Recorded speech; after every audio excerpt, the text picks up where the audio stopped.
Intégral Placement, idée de placement. Et dans tous ces changements fiscaux, notamment, il y a l'IFI cette année. C'est une première pour tous ceux qui sont concernés. On va en causer avec, qui vient de nous rejoindre, José Fernandez. Bonjour. Bonjour Cédric. Merci de nous avoir rejoint en plateau, le directeur commercial et marketing de l'UEFF. C'est la première fois qu'on va déclarer notre IFI. Première fois avec déjà presque un petit raté, un petit report, c'est ça ? En fait, c'est pas si simple que prévu. Et donc, l'administration fiscale a accepté de reporter jusqu'au 15 juin la déclaration. Donc, on rappelle, avant, il fallait avoir rendu sa déclaration IFI en même temps que sa déclaration d'hier. Absolument. Puis donc, finalement, jusqu'au 5 juin. Puis finalement, en analysant un peu les impacts à la fois financiers et patrimoniaux, on va y revenir, de cette déclaration, on s'est aperçu qu'il y avait quelque chose trappe, il y avait quelques petites complications. Bon. Donc, on a accepté de décaler. Preuve que c'est un petit peu plus complexe que prévu. Voilà. On va essayer justement d'être très pratique et de regarder un petit peu ce que c'est que cette première déclaration d'IFI. D'abord peut-être, parce que c'est peut-être plus simple à comprendre, ce qui ne change pas. Alors, on va être très schématique, puisque c'est pas l'objet principal du propos, mais bon, il y a des choses qui changent pas. C'est-à-dire qu'on taxe à partir de 1,3 million, mais on ne calcule qu'à partir de 800 000 euros. On prend l'ensemble de l'actif auquel on enlève le passif. On va voir que le périmètre à la base taxable a un peu changé. On effectue un abattement de 30% sur la valeur de la résidence principale. On a encore quelques exonérations, les bois et forêts et les vins à hauteur de 75%. Donc on a globalement un barème qui ne change pas, une manière de déclarer qui est identique. Donc tout ça, ça ne change pas. On est quand même dans un environnement qui est un peu connu des anciens assujettis à l'ISF. Qu'est-ce qui change ? Alors, l'élément principal, c'est bien le nom. On passe de je taxe tous les biens à je ne taxe que l'immobilier. Alors ça, c'est la partie assez simple, on va dire. Ce qui change aussi, c'est qu'on n'a plus de dispositif de défiscalisation d'investissement dans les PME. Aujourd'hui, si on veut défiscaliser son IFI, on a la donation. Avant, on avait tout un tas de mesures, les mandats, on en a parlé régulièrement ici. Donc aujourd'hui, ce n'est plus possible. Et puis dans les actifs taxables, on taxe l'immobilier direct, mais aussi indirect, au travers de différentes sociétés. Et c'est là que ça commence à être compliqué parce que aujourd'hui, les fameux supports SCPI ou PCI qui ont eu tant de succès depuis 2 ou 3 ans restent dans le champ de la taxation.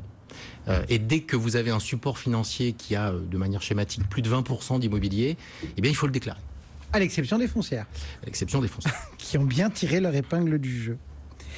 Du coup, comment est-ce qu'on doit se positionner ? Parce que dans ce match, ça change pas. C'est surtout aussi de savoir comment on arbitre, comment on se positionne, comment on restructure ou on structure un petit peu son patrimoine aujourd'hui. Absolument. Pour...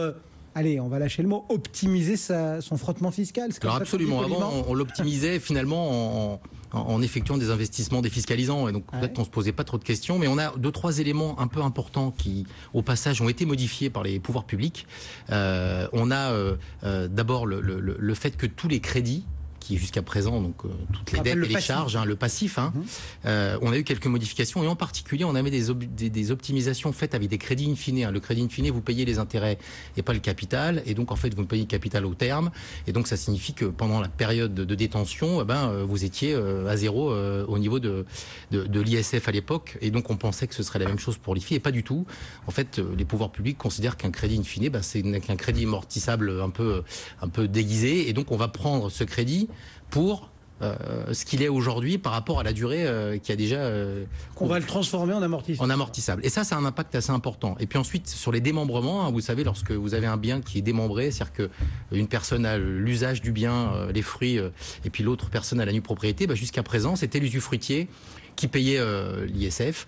Donc moi, qu'il avait les moyens de... Voilà, donc moi j'étais parent, je donnais l'usufruit de manière permanente ou temporaire, je sortais ça de mon actif taxable ISF, je donnais ça à un de mes enfants qui lui percevait les revenus, tout le monde était content, sauf que ça a été modifié, et que donc en cas de succession, lorsque vous avez un démembrement, eh bien tout le monde va payer au prorata du fameux article 669 du CGI, c'est-à-dire chacun a un bout à payer.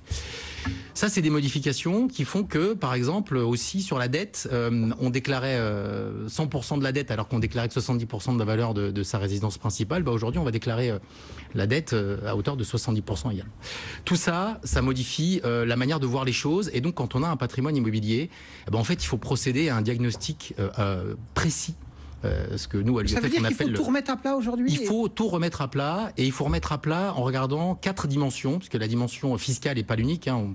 On le dit souvent ici, la fiscalité, ça ne doit être que la cerise sur le gâteau. C'est un effet collatéral très intéressant. Mais comment est-ce qu'on ausculte aujourd'hui son patrimoine financier pour savoir quelle bonne direction prendre, en fait? Alors d'abord, on regarde d'un point de vue financier. On regarde les différents financements, on regarde où ils en sont.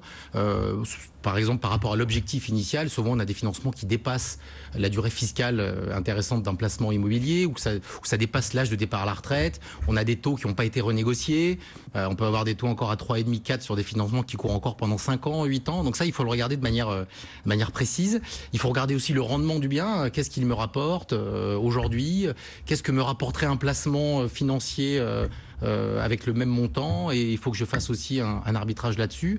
Et puis surtout, quelles sont les charges que je vais avoir à payer sur ce bien, puisqu'au-delà d'une dizaine d'années, on sait qu'on a des charges importantes. Et puis, les différentes lois, la loi Elan, la loi Allure, les aspects énergétiques vont augmenter fortement les nécessités de faire des travaux de modification sur ces biens. Ensuite, on a un aspect civil. Alors ça, c'est un aspect très important qui est souvent mis de côté. Ça, c'est la base du diagnostic patrimonial, et sur l'immobilier, on n'y échappe pas. C'est qui hérite de quoi. Alors, il faut faire un exercice. Hein. Il faut se placer dans un contexte un peu difficile. L'un des deux conjoints décède, ou les deux. Qui récupère quoi par rapport au contrat de mariage.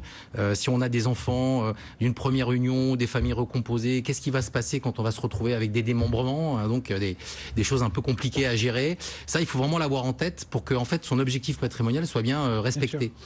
Ensuite, on a l'aspect social. Un crédit, c'est souvent une assurance. Quelle est la quote-part de l'assurance qui protège le bien? Souvent, on l'a pas fait à 100% pour des questions de coûts.